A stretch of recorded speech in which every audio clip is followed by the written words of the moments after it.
Akhirnya, kue yang paling aku suka bisa dibikin dengan simple, tanpa ribet dan bahan yang sangat ekonomis. Jujur, aku tuh suka banget sama kue Bika Ambon, tapi dari dulu mau bikin mentok di modal yang mahal dan bikinnya terlihat ribet. Tapi ternyata setelah nemu resep ini nggak nunggu lama-lama langsung cus bikin. Untuk bahan pertama, siapin daun jeruk, batang serai, daun pandan, santan, kunyit bubuk, dan juga garam. Siapkan panci, kemudian masukkan santan, kemudian masukkan daun pandan, daun jeruk, dan juga serai. Semua bahannya ini kita masukkan ke dalam panci dan ini akan kita masak sampai santannya benar-benar matang. Jangan lupa diaduk-aduk terlebih dahulu sampai semuanya tercampur rata. Masak di atas kompor dengan menggunakan api sedang cenderung kecil. Masak sampai santannya benar-benar matang, tapi jangan sampai pecah ya. Ini sambil diaduk-aduk terus. Nah, ini warna kuningnya sudah mulai terlihat, kuning dari pewarna kunyit bubuknya tadi ya. Jika sudah mendidih, matikan kompor. Dan ini akan kita tiriskan terlebih dahulu sampai dia benar-benar dingin. Selanjutnya, siapkan bahan yang kedua. Di sini ada tepung tapioka, tepung terigu, dan juga ragi instan. Siapkan wadah yang agak sedikit besar, kemudian masukkan tepung terigu, tepung tapioka, dan juga ragi instannya. Selanjutnya, ambil bahan yang pertama sudah tadi kita buat, kita saring terlebih dahulu supaya tidak ada bagian yang bergerindil, dan pastikan ini sudah benar-benar dingin ya bahan yang pertamanya. Lanjut, ini akan kita campurkan ke bahan terigu atau bahan yang kedua tadi. Masukkan ke dalam terigu sedikit demi sedikit. Ini tuh udah benar-benar dingin karena kalau nanti dia masih panas tepungnya akan bergerindil dan menggumpal. Jadi pastikan sudah benar-benar dingin dan saat kita mau bikin bahan yang keduanya, bahan yang pertamanya itu udah benar-benar dingin ya.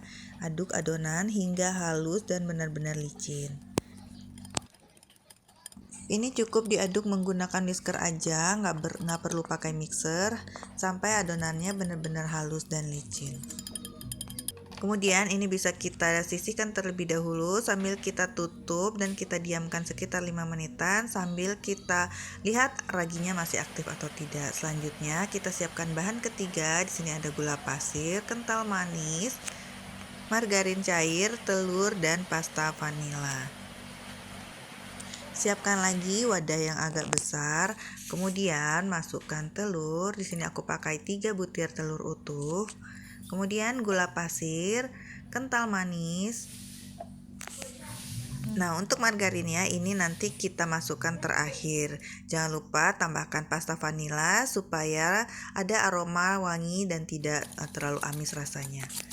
Aduk-aduk sampai gulanya larut dan tercampur rata.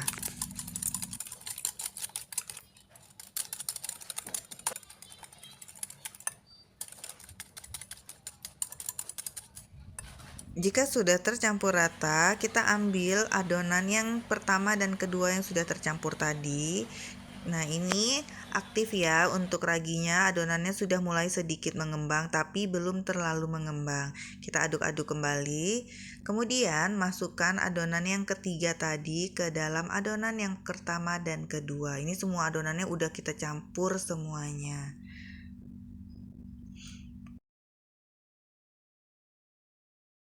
Aduk-aduk kembali sampai semua adonannya benar-benar tercampur rata.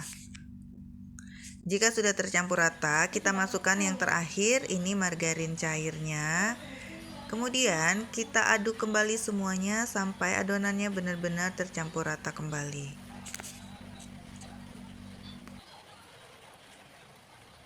Di sini sudah mulai terlihat ya, adonannya sudah mulai berbintik atau berpori dan adonannya sudah mulai agak mengembang, tapi kita akan diamkan kembali ini sekitar 45 menitan. Setelah didiamkan selama 45 menit, adonannya sudah mulai mengembang, benar-benar mengembang dan sudah berpori. Ini siap untuk kita panggang.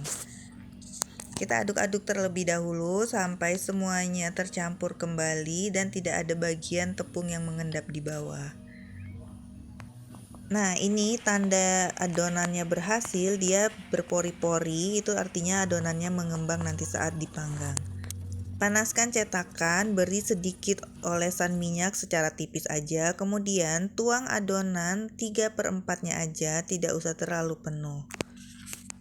Panggang menggunakan api yang sangat kecil banget, jangan terlalu besar dan jangan juga api sedang, karena ini harus benar-benar kecil apinya supaya tidak gampang gosong dan dalamnya tetap matang.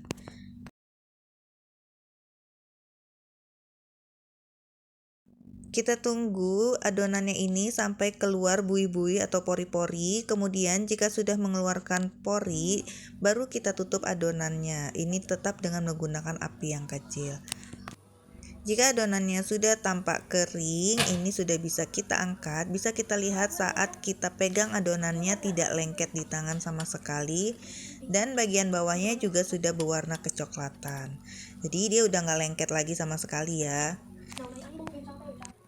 Bisa dicongkel sedikit dan dibantu dengan sendok seperti ini bisa untuk pengambilannya. Kemudian sebelum kita masukkan lagi adonan berikutnya, olesi lagi cetakannya dengan menggunakan minyak tipis. Kemudian adonannya kita aduk terlebih dahulu supaya tidak ada yang menggumpal. Tuang kembali adonannya ke dalam cetakan, ini hanya 3/4 saja. Kemudian tunggu sampai adonannya mengeluarkan buih-buih, baru kemudian kita tutup.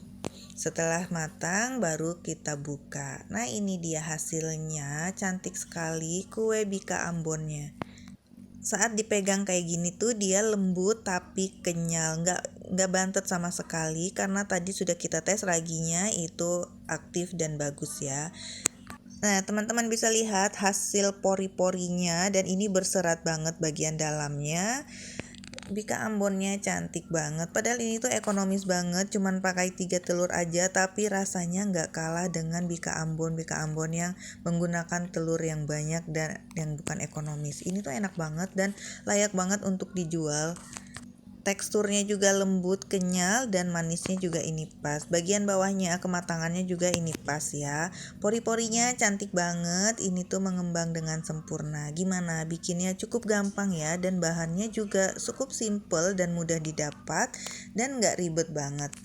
Teman-teman wajib coba di rumah, jadi nggak perlu beli mahal-mahal lagi, nggak perlu mahal-mahal lagi bahannya. Dengan ekonomis kayak begini aja ini udah enak banget. Selamat mencoba di rumah ya. Terima kasih sudah menyaksikan video saya sampai selesai. Jangan lupa bantu subscribe dan nyalakan lonceng notifikasinya supaya teman-teman tidak ketinggalan video-video saya yang lainnya. Terima kasih.